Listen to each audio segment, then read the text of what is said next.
So, all right, let's get started. So, wherever you find yourself, just notice what it feels like to be sitting on your butt right now. Is it comfortable, uncomfortable? Are you at ease in your body right now? Are you feeling discomfort in your body right now? And just be mindful of that. Just notice, kind of take stock of your body and don't worry about adjusting or changing anything in this moment. Just see how that feels for yourself.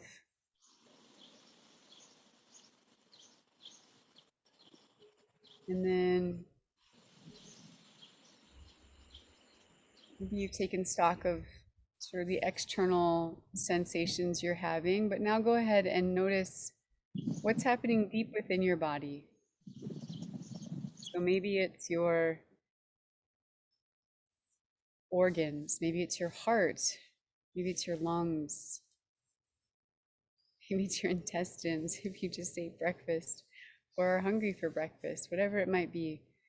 Just notice what's happening inside your body right now. Quite often it's a reflection of what might be going on outside as well. So it's good to know and just be aware of all that.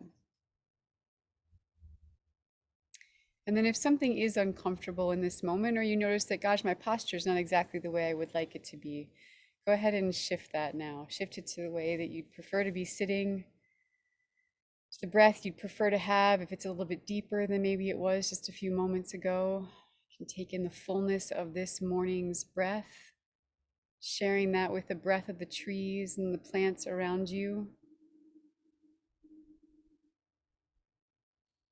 I was able to spend the weekend with the author some of you may know, Robin Wall Kimmerer. She's the woman who wrote the book Braiding Sweetgrass. And so I might be referencing some of the just the bits and pieces that she shared over the weekend. And one of those is just the remembrance that we share breath with the trees and the plants. I think it's really beautiful and important thing to remember. We're gifted with so much in this lifetime and just that simple sharing of breath. So see if you can take that breath in even more deeply, knowing that it's being shared with you from the trees and the plants that are around you right now.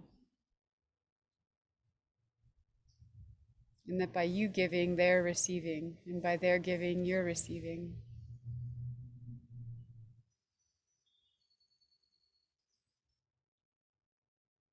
And does just that knowledge change anything about your breath, about how willing and able you are to receive?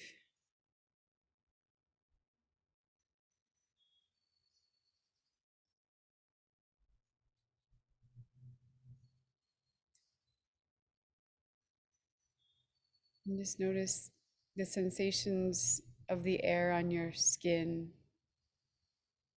If you happen to have sun on your skin, notice where that's touching and how that feels, if it's warming, if the breeze might be cooling. And if you're inside and there's no breeze per se, see if you can feel how the air is moving across your skin. From where is it coming? And where is it going?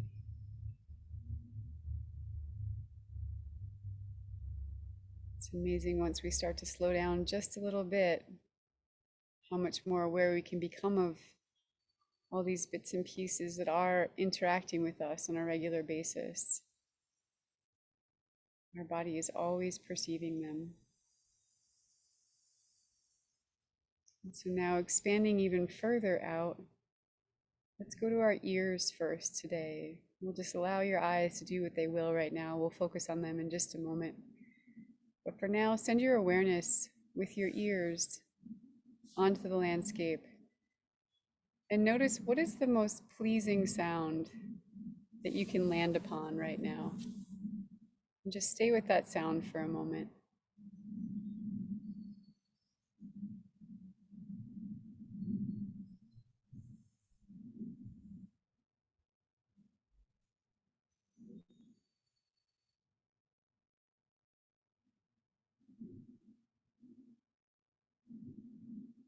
And now shifting to a sound that may be less pleasurable, maybe a sound you wish wasn't in the soundscape at this moment. And just give your attention to that sound for a moment.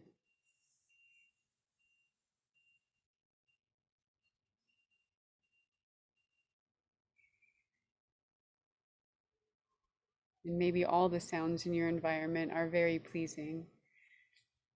And so find the most contrasting sound. If the first one was soft and gentle, maybe there's one that's a bit more loud.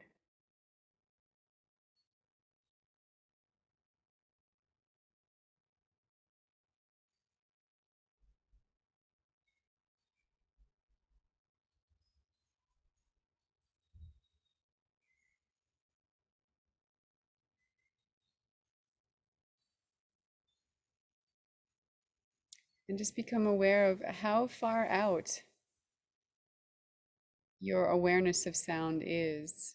Is it mostly close within your zone, or is it farther out on the landscape? Was the pleasing sound close in, and the less pleasing sound or the more contrasting sound, was that one farther out or closer in? And then see if you can stretch your sense of hearing out far onto the landscape right now. And just listen for what the furthest sound is out there, at least the furthest one in your awareness.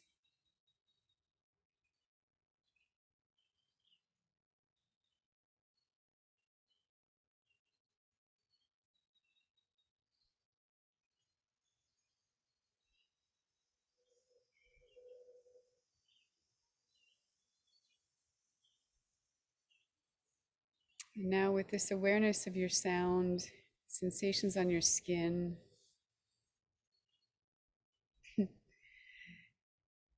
and all of that that's going on within your body right now, stretch your eyes out across the landscape or the room that you're sitting in as far as they can see.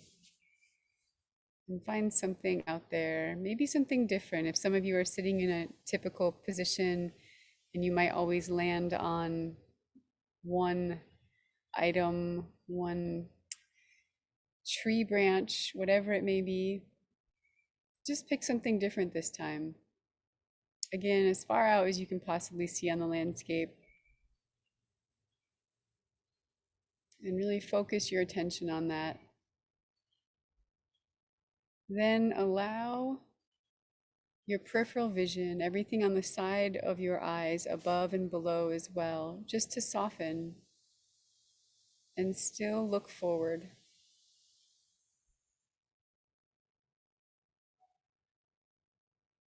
Don't forget the sounds that you're hearing,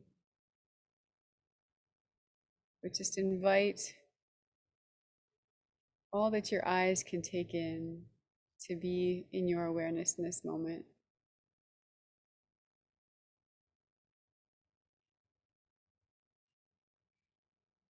Welcoming the depth of all of that.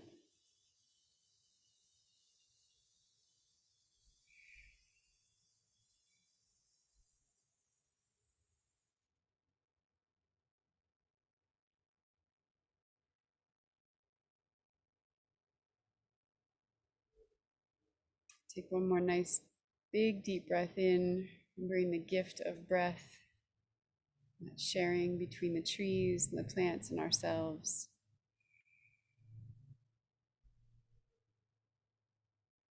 And with your gaze softened, you can shift to another part of the landscape if you want to, or stay right where you're looking, just keeping your gaze soft as you look out. And one thing we talked about this weekend, for those of you who showed up just recently, I was at a talk this weekend. It was a program with Robin Wall Kimmerer, who is the author of Braiding Sweetgrass. And she asked us to consider the idea of naming and who someone's name is, speaking of plants and animals. And I know for me with birding, I often try to shift us away from focusing on names simply because we're so attached to the names often in this pursuit of our love of birds. And and she had a beautiful thing to say about names that we can talk about later. But for now, if there's a bird that you can see, or maybe one that you can hear, go ahead and just allow your attention to rest on that bird, whether it's your eyes or your ears or some other sense, some other way of knowing that bird. And let's spend some time with this one, asking what its name is, not the name that we've given it or the name that you know, Latin or otherwise, common name doesn't matter. But ask that bird what its name is and see what comes to you. Just taking all the different ways to know a bird, whether it's how it flicks its wings, how it gleans off of a branch, the different qualities of its voice. And so just stay with one sound, one bird as long as you can. I know they don't always sit still for us. So if you have to shift to another one, that's okay. And we'll stay in this for about 6 minutes or so, just being with our bird friend. And of course, this is always just an invitation. So if you choose to do something different in this time, that's perfectly fine as well. But we'll start now.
All right, well done.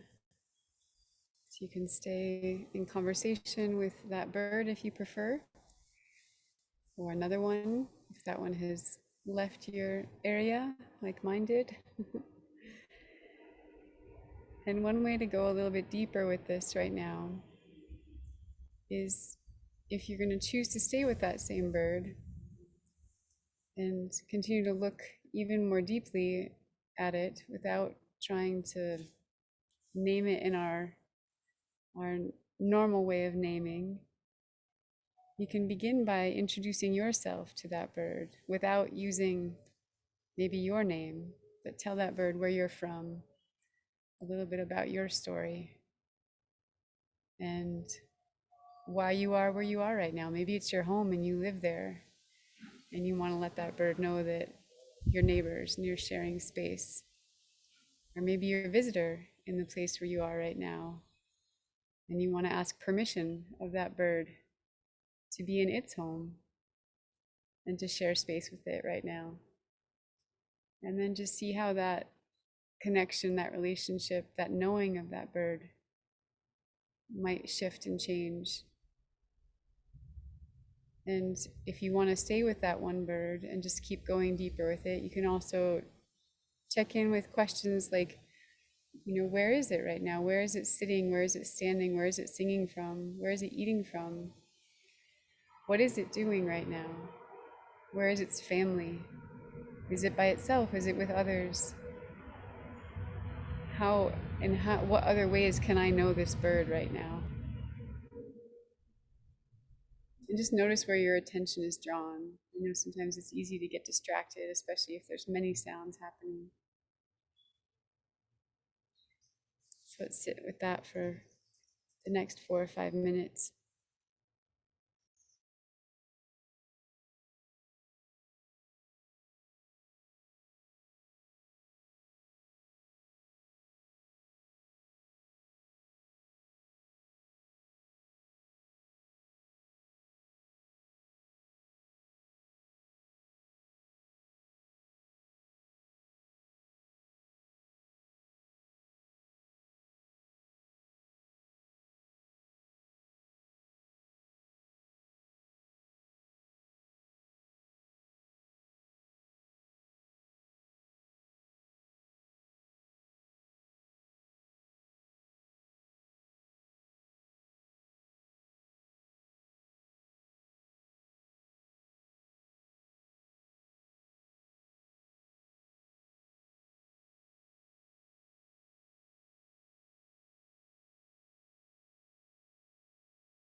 Seeing lots of excited binoculars moving about there.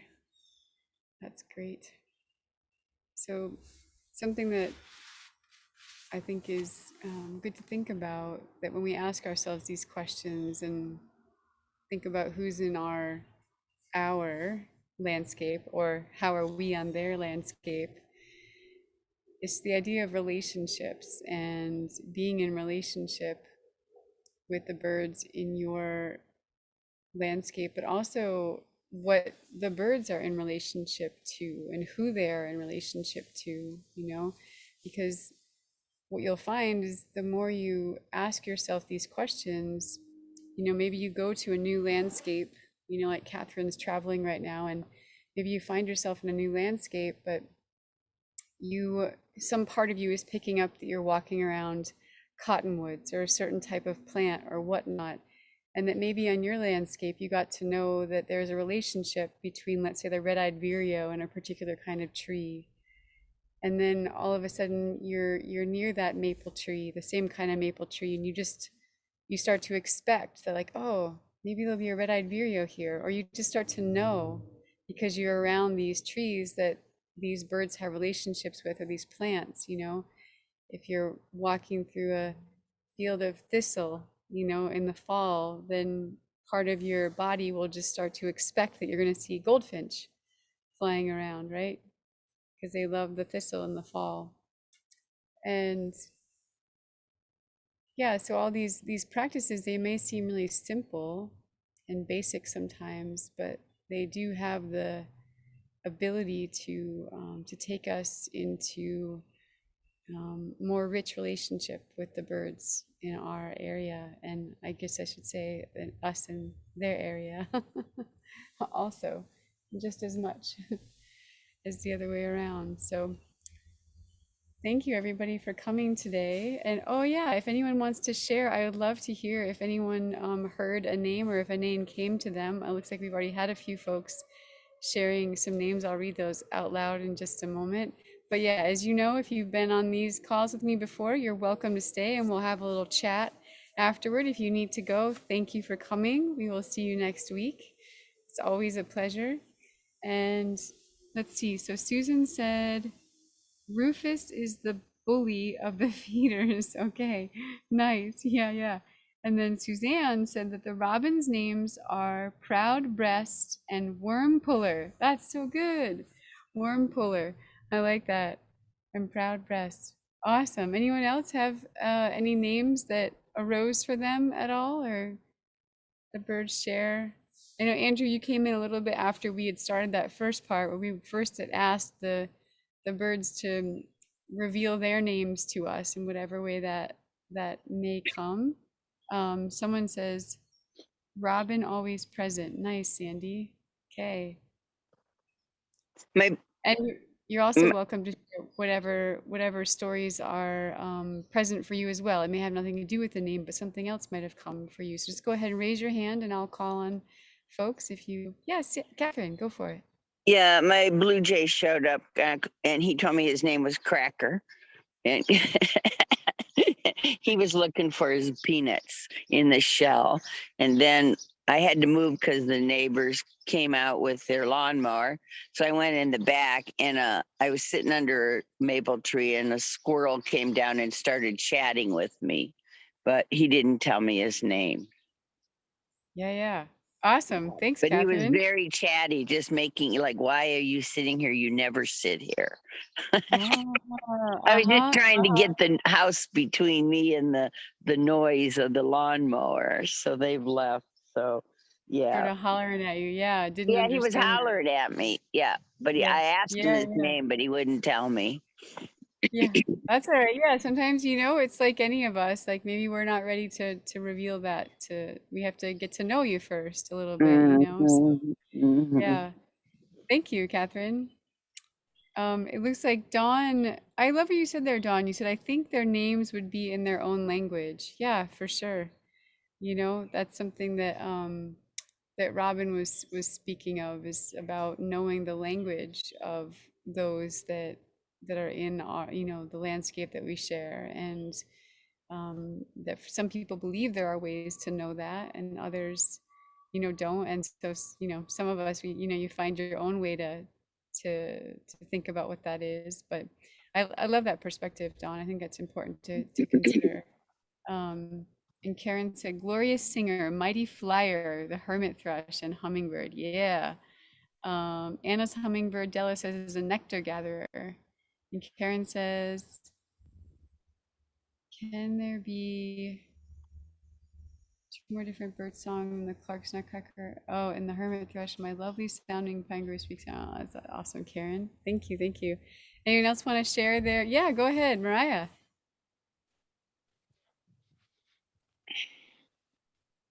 I got it. There's this titmouse that loves to be in the bird bath. It'll go off and get a seed and then come and just immerse itself and splash all around. And told me his name was Water Sprite. And neither of us live in the water, but we both really love to be in the water. So we share that. Yeah, and what was the bird did you say first? Was it a nuthatch? It was a Titmouse. titmouse. Titmouse. Titmouse. Okay, a titmouse. Thank you. Thanks for that. Yeah. It's interesting what shows up for people and different folks. It's different, we just we hear what we hear, So that's awesome, right? And this is your home where you live, Mariah? Yes. Yeah. But I really think it's the same titmouse that keeps coming back and forth to the water. And he likes to totally immerse himself and just get really wet. Yeah. That's cool to think about. I know during the For the Love of Birds festival this year when we had Amy Wallace on, who's the falconer, and I showed that little video. She has it on YouTube that you can watch. I forget actually what it's called, but it's where she kind of goes through each of her falcons and she talks a little bit about their bathing preferences. And I think it's the Lanner falcon, like if it didn't ever have to bathe, it wouldn't. She said like literally like once a year it'll take a bath, kind of if it has to. Whereas like the peregrine, I guess, is in there like all day long if it could. It just takes like bath at least once a day, if not multiple times a day. And I never thought about that. I just figured, birds have to maintain their feathers and their own, health and whatever, and they all need to bathe all the time. And it wasn't until watching that presentation of hers that or her YouTube video that I thought, oh, they have different needs, of course, and different desires, and that's neat to hear about your nuthatch, then how much the nuthatch loves being in the water, just like you as well. So thanks, Mariah. Anyone else have a story they want to share, whether it's related to the question of today or just something that happened? Yeah, go, Andrew. Nice to hear. Nice to see you. Yeah, absolutely. It's been way too long, and I was just going to say how much I appreciate these, and I'm so glad to be able to get back, although I'm late today.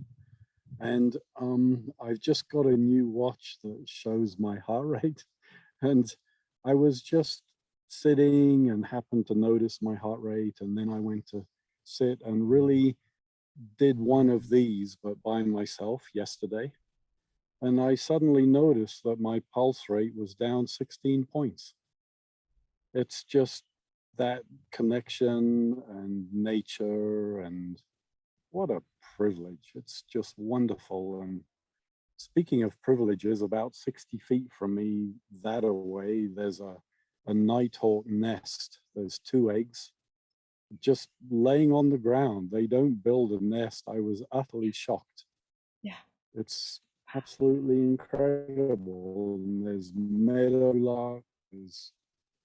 Anyway, I'm just up in the battles if I didn't say that. So anyway, Yeah. I'm just Is that a happy to be ponderosa here pine? and looking forward to next Monday. Yeah, Yeah. good. Yeah. So good to see you. Is that a ponderosa pine? Yeah, you're in ponderosa Yes. pine country. Yes, I am. I missed that land. That's awesome. Yeah. Yeah, so I don't know if everyone heard what he said. That he has a nighthawk nest that he was able to see, and they don't build a nest per se. They just nest on the ground like a little scrape.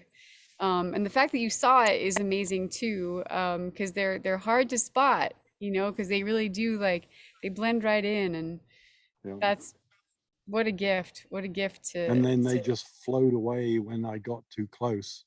All of a sudden, it's just floating up into a tree, and so I left to give it some peace, and it just floats back down again. Ah, It's wonderful. that's so cool. Like they're just those birds are so like they're just magic, I think. You know, I usually only see them ever flying, flying and doing their cool dives and stuff like that. And Yep. so to see them on the ground is just a crazy, crazy thing, I think. Yeah. And I love what you shared about the heart rate. There was someone else, I forget who it was. If you're here, let me know. But you had shared with me a couple weeks ago that you had gone to the doctor's appointment, and we had just gone through the practice of doing owl eyes and how owl eyes can literally change your heart rate because it helps you take in the big picture and everything. We can just, most of us can feel that instantly when it happens. And I love that you noticed that, Andrew, that because you hadn't been on our calls in a while, and just that you had an actual number there. But she was saying that, so she went to the doctor's office and she was having her heart rate tested and whatnot, and apparently it was like her numbers were better than they've ever been, because she's like, I just went in there and I practiced, I did owl eyes, and then all of a sudden my numbers were like, they were great. I was like, that's awesome. Yeah, so thanks for sharing that, Andrew, and glad you're enjoying your journeys. Thank you. Yeah, anyone else have a story they want to share? Yeah, Suzanne. Hi, this is kind of a confessional actually. I flushed a nighthawk off the ground the other day. I live on a wild mountain river, and it was right across the river, and it was a place where we were planning to bring a front end loader in later that day to do some riverbank stabilization work, putting stumps in to hold the bank. And this nighthawk flushed off the ground up into the tree. And at first I didn't know what it was. And I went and looked in my book and figured it out. And I'm like, oh my God, it might be nesting right there. So I walked and walked and looked, got down on my hands and knees and looked for eggs. I didn't find any eggs. And uh, the front end loader came in with this stump and did its work. And I'm just beside myself worrying that there was a nest there. I'm hoping that it was just roosting for the day, because they do that, right? They roost on the ground. They I do, yeah. just can't even live with myself. Yeah, yeah. Mhm. Wow, Suzanne, you know, these places where our human world intersects with the wild world, especially when it has to do with young ones. Yeah. Well, it So sounds I like you hope did. Mhm.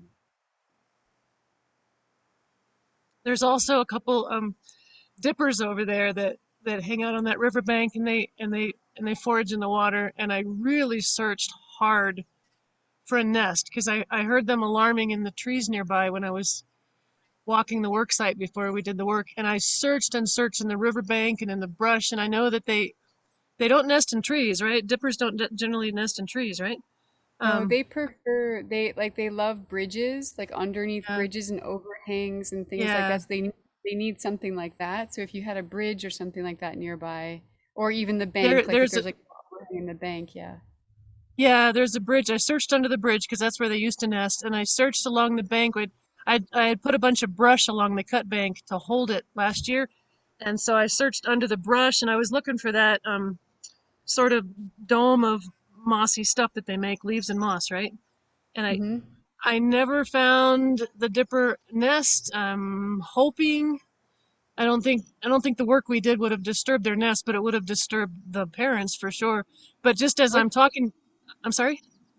No, keep going, keep Um, going. just as I'm talking to you, for the first time since we did the work last week, I'm looking across the river and I saw the dippers over there for the first time since last week. So yay, they didn't Yay. leave. They didn't leave completely, and Good. thought we're doing something good by putting big stumps there to hold the riverbank and to create more habitat for the trout and the bugs and the birds. And I just hope I didn't inadvertently mess up somebody's life over there. Yeah, yeah. Yeah, it's, you know, us humans with our desire to help and desire to do good, and that's it, and it's good, that you were aware and you went to look, and it did sound like you looked for the nest, and I can't say that 100% you would have seen it, but if you were to back off, like what Andrew was describing, if you backed off and looked, and if the bird came back down, there may have been a nest there, but they do roost during the day. And what elevation are you at again, Suzanne? 7,300. 310? 73. So, So you yeah. probably, it's probably where you are, it's probably past the time when the dippers are nesting. I know in Durango, they nest really early in the spring, and then they move to higher elevation. Then they'll nest again at like higher elevation, but then they'll go into smaller mountain streams. They go in like the big rivers first, down low in Durango, for instance, and then they'll go up higher. And they may nest a second time up in like the higher elevations. But at your elevation, my guess is that they're probably done nesting and that they're just doing their thing now. So likely some disturbance won't scare them. It might send them away for a day or so, but like you said, you already see them back there, and that's good. And they're wildly resilient, those dippers. It's pretty amazing. And if anything, maybe you disturb them, in particular the dippers, maybe you disturb them this year, but like what you are doing with the habitat restoration in there, it's going to be so good for them. That's going to be really, really good for them. And yeah, it's really important. I think this is it's a good question, a good conversation that you bring up, because I see like my neighbors, for instance, were just cutting down a tree. And I think, we think about this, like the work we want to do on our properties and whatnot. And I know most people care, like they would care if there was a nest, but most people don't think to look and pay attention and watch, and observe before the work is done. And so I just think it's really good this time of year to be really mindful of, even pruning like shrubs and stuff like that, and like kind of thinking about what time of year are we going to do that work, and when is sort of best for the natural world. And that's the idea of being in conversation. The thing that Robin was bringing up this weekend was being in conversation with the land, and checking in with the land. Like, does the land want this to happen? And when is the right time? And we are natural wild beings as well, though we've come very far from that, in our modern iteration of what this human person looks like. But still, we have that capacity to be in conversation, and often it requires us to slow down and be quiet for a while, to really listen to what the land is telling us. And just by you going there and seeing that nighthawk lift off, that's the beginning of that conversation. And you can choose to listen to that response or not. And I don't mean just you, I mean all of us. We can choose to listen when the earth responds to us, and maybe tell us to just hold off a little bit, or no, maybe now is fine. Maybe it was just like, yeah, this is the place I like to sleep during the day, but I can find a different spot to sleep during the day. So yeah, and each of us has to do that in our own way.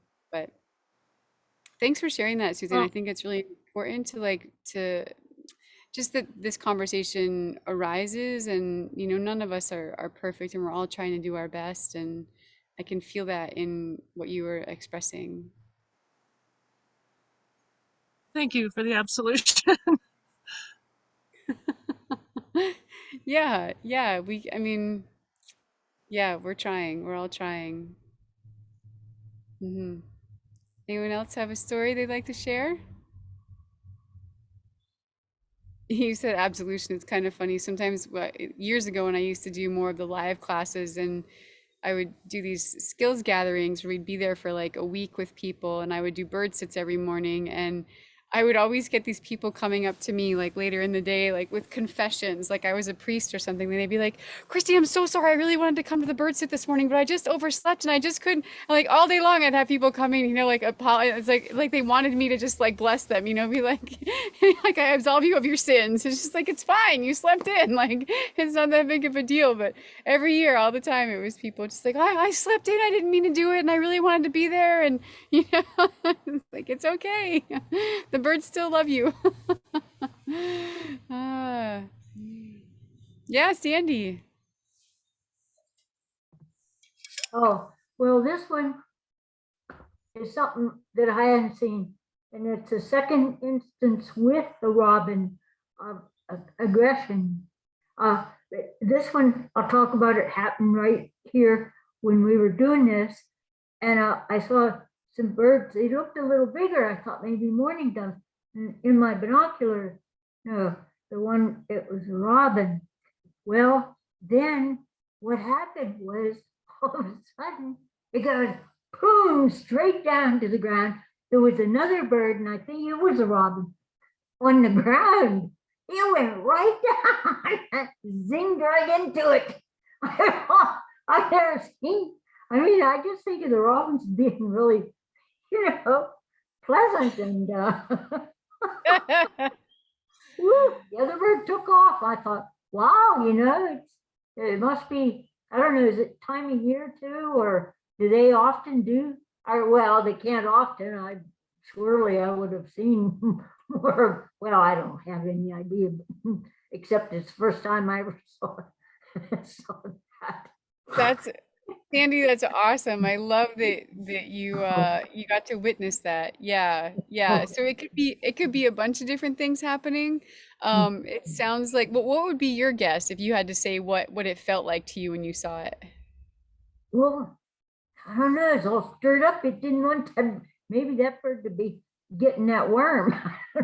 maybe, maybe it saw it first, and then up there, it was in its territory, kind of. Usually I don't see the three robin.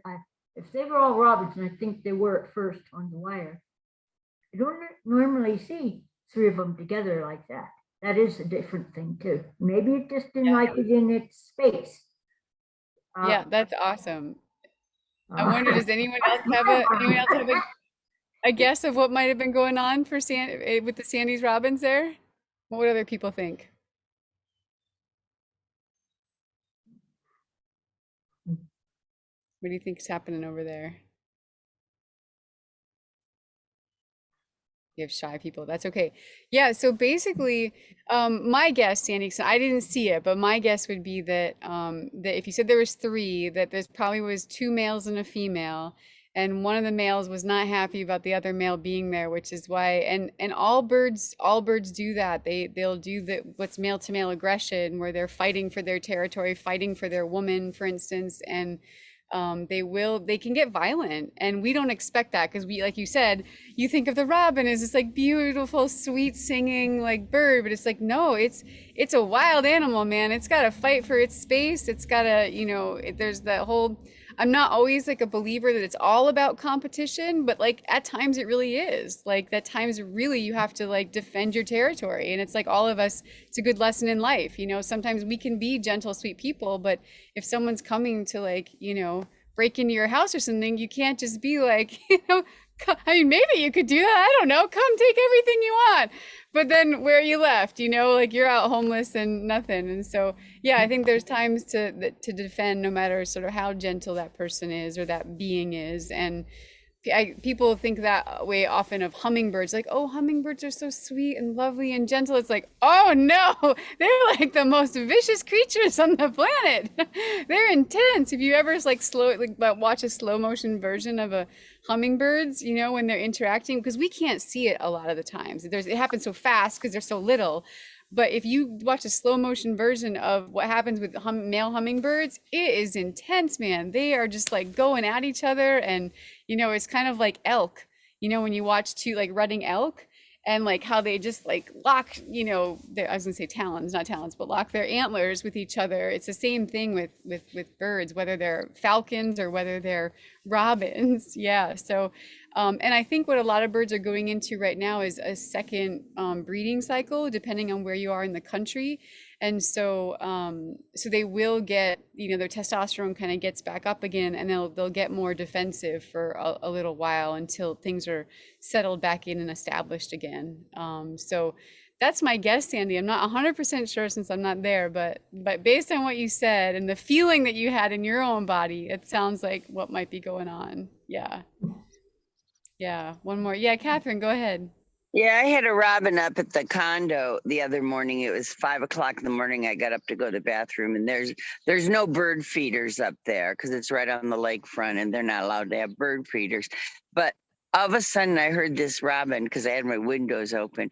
He was all stretched out, he or she singing, just, and I'm like, what are you doing at 5 o'clock in the morning?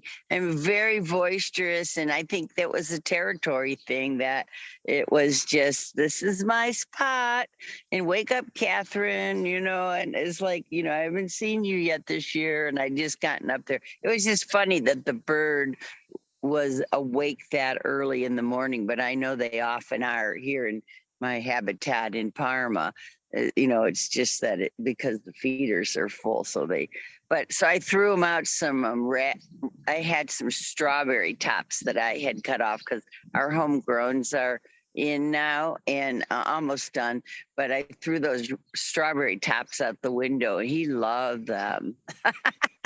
Sweet, sweet, sweet. That's a nice gift. So Yeah. I didn't have any thing to give him, but I thought, well, I'll throw these out the window. And he was happy as could be. So I went back to sleep. Nice, Catherine. That's awesome. All right. Anyone else have? Yeah, Andrew, go ahead. So just a quick question to you, and I so hope I'm wrong. It seems like this year I've seen far fewer insects, and up here there are fewer birds. Maybe it's time of year or a late start to the year like we had. But have you seen that, or is maybe I just need to be patient or something? Mm. Yeah, it depends. Is this an area that you're familiar with? Do you go there often? Well, at home in Colorado, I've noticed, well, I think I've noticed far fewer insects. It might just be me misremembering time of year, and et cetera, et cetera. Mm. But up here in the Black Hills too, and I think it might be related to this year, there are not so many cones on the trees because there's been many years of drought. And normally there's pygmy, white-breasted and red-breasted nuthatches just flocking around. And this year I've barely heard the white-breasted. So I just wondered if it's just me really thinking about it, or you've seen the same too. Yeah, it's interesting. Well, there's many, I think many layers to that topic. One, maybe the simplest to speak to is related to the nuthatch, just even specifically. Certain nuthatch are like the white-breasted nuthatch is typically pretty residential, it's just like they stick around their area. The red-breasted nuthatch, and where I am here in Connecticut, for instance, they will they'll kind of have eruptions, and so you'll see, like 2 years ago we had red-breasted nuthatches everywhere. They were all over, a whole bunch of them, like these little flocks of them, and then like nothing. This year I haven't seen or heard a single one, but that's just because that's how they are. They go to where they sort of follow where the insects are, or where whatever it may be is. And so yeah, and so basically, that's one thing to keep in mind about certain birds are going to move to where the good stuff is, and where the insects are, or where the nuts are, or where whatever it is. Also to keep in mind is that during nesting season, we see birds a lot less frequently. So people often think like, where did my birds go? And it's like, well, they're taking care of their kids right now. They're probably more quiet. If you do get up at 4 a.m, you will likely hear them singing, and then you may not hear them the rest of the day until maybe dusk. For certain species, not like the red-eyed vireo sings all day long, and like we talked about last time. But yeah, so some people notice, or they're concerned. I often see it on the Facebook groups this time of year. They're just like, where did all my birds go? And it's like, most likely they're just on the nest and they're just being a lot more quiet right now. Some get even more territorial, like the little the house wren, for instance, when it's near its home, like near its nest, it just sings all the time, to sort of can continue to claim its territory. And then regarding the insect conversation, Andrew, that's one of those things I think that's really important to keep talking about, because it's like a subtle thing, like when I don't know, I was just thinking about this morning, like my hair is getting long and I'm like, it's time for me to cut my hair, but I don't notice it because it's just growing slowly until one day it's just like, how did it get there?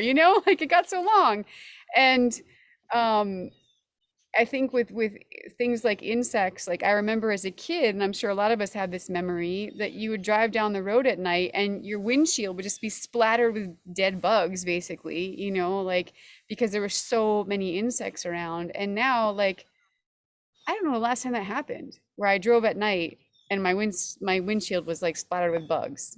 Like, and so I think that's one of those things that slowly has been happening over years, that we actually don't really notice it anymore. We don't notice that they're not there. Um, unless it's, you know, something really significant or like visible, like the lightning bugs, for instance. You know, it's just like those are easy to recognize and kind of easy on the landscape to see here in the East anyway. Um, but I think it's important to keep watching and keep paying attention and keep having that conversation. And I don't know for, you know, in your area, what insects you would be expecting and, you know, what the hatches are like. And, but it's a real thing. It's a real thing that they're, and it's, you know, I think we talk a lot about birds disappearing and there being fewer and fewer birds. I was actually just listening, some of you might enjoy this, at this workshop. A woman, she found out I was into birds and she's like, oh, I just started reading this book and it's called The Real James Bond. Has anyone heard about that book at all? I think it's called The Real or The True James. I think it's The Real James Bond. And apparently, I didn't know this, but the guy who wrote the James Bond stories initially based it off of a man really named James Bond who wasn't a secret agent. I guess the guy who wrote the books was actually a secret agent, but he just stole the name off of this book that was it was like birds of the, I forget where, but he was a birder, he was an ornithologist. So James Bond, the original James Bond, was an ornithologist. And so this book is going into their story of the real James Bond. And why was I telling you about that? Oh, yeah. So in the book, they were speaking about how when James Bond was alive, that was around like Audubon. I think it was maybe a little bit after Audubon or during Audubon's time. And it was during that time when people were shoot birds, you know, for fun. But what was so striking to me wasn't that. I mean, I've heard of that before. Audubon himself, you know, as most all of us know, shot birds. That's how he observed them. But were the numbers were like there was one birder who was really, really well known, and he killed something like 75,000 birds, you know, just one person, 75,000 birds. And I'm like, just him alone. Like, so just to think about how many birds there used to be in order for him, and in the manual, it's like a manual on birding back in those days, it was like, you know, ethics around how many birds to take. And it was like, and literally it said as many as you can, like, except for certain circumstances. There were certain species that they recommended not taking too many of, but most of them was as many as you can. And I just think of like how many birds had to be around for people to feel like it was that abundant, you know. And so because it's not in our, like, we didn't grow up in that world per se, we just think that this is normal, right? And I think so birds are a lot easier to see, but the insects aren't as easy to see, you know. And so the fact that you're even noticing them, Andrew, is, I think, impressive and good. And I think they all need the Lorax, you know, all of them need someone to be a voice for them. So yeah, so I think, thank you for just asking that question. And again, it sounds like lots of people having lots of heartfelt ponderings, you know, right now. And yeah, Suzanne, we'll take one more. Suzanne, go for it. Hey, I'm sorry to chime in again, but you mentioned working with Robin Wall Kimmerer. Yeah. What a dream come true that must be. Oh my gosh. And I read Braiding Sweetgrass last winter, and then I just finished Gathering Moss yesterday. Have Oh, you read yeah, Have I you read haven't. Gathering Moss? Oh, it's such a magical book. It's small. It doesn't take. I mean, I read it like dessert. I read one chapter at a time because it's just so rich that I wanted to savor it for as long as I could. But it's all about moss, and she gets you really small. So talk about lowering your heart rate and your stress level. You get so tiny, you get like to the size of a springtail, and a little tardigrade water bear, and you live in that world for a while you're reading this book. It's a beautiful book, Gathering Moss. Yeah, I totally Wow. recommend any of Thank us you. read that. Yeah. Oh, that's so beautiful. It's such a gift when we have people like that who can basically paint the world for us with their words, you know, and help us to appreciate and value the little things, the things that are mundane, as we say. And you know, she did help us to remember. It's like how much we have to be grateful for, you That, know? you know, Like mundane but so intricately interconnected. And yeah. you lose the mosses, you lose the water carrying, the water holding capacity for everything else. And oh, it was just a beautiful book. So everybody needs to read Gathering Moss. Awesome. Thank you. Thank you. I love that, Suzanne.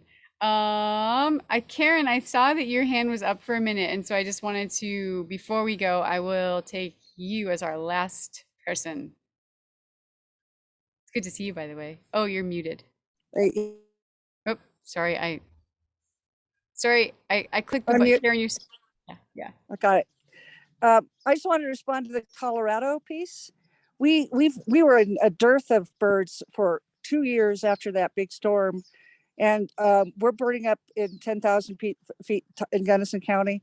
The recovery this year has been extraordinary. We're back to more birds than when I first started birding here. But there's also really spectacular work going on in Gunnison County where they're using a new special kind of herbicide that is extremely well studied and by people I really trust. And they're going to be removing. They've got funding. Our state ornithologists have contributed. They're going to be using an herbicide to get rid of the cheatgrass. And I had that in my naturalist class. We saw how it worked. They put it in February and get rid of all the surface seeds, and all the native plants come up from a deep root. And you'd see a picture in from last year where there's the whole field's full of cheatgrass, and the next picture is that spring, the entire field full of a huge diversity of wildflowers. So there's some work going on here in Colorado that's really exciting, and my hope is that is going to continue to help the recovery. The insect problem is certainly an issue, but this is something that could start bringing pollinators back in, and my hope is that you'll start seeing more birds in your area in Colorado too. More birds and insects. Yeah. Let's do what we need to do to make that happen. Well, thank you everybody for coming today. It was really just important to have these conversations and just lovely to sit with you all and get a chance to be outside with our friends or inside if you're inside, whatever it is. But thank you. And may you all have a blessed week. May this be a good start to your week and set you off on good motion. So until next time. Thank you. Thank you, everybody. Thank you. Bye. Thank you. Bye. See Bye. you. Bye, everyone.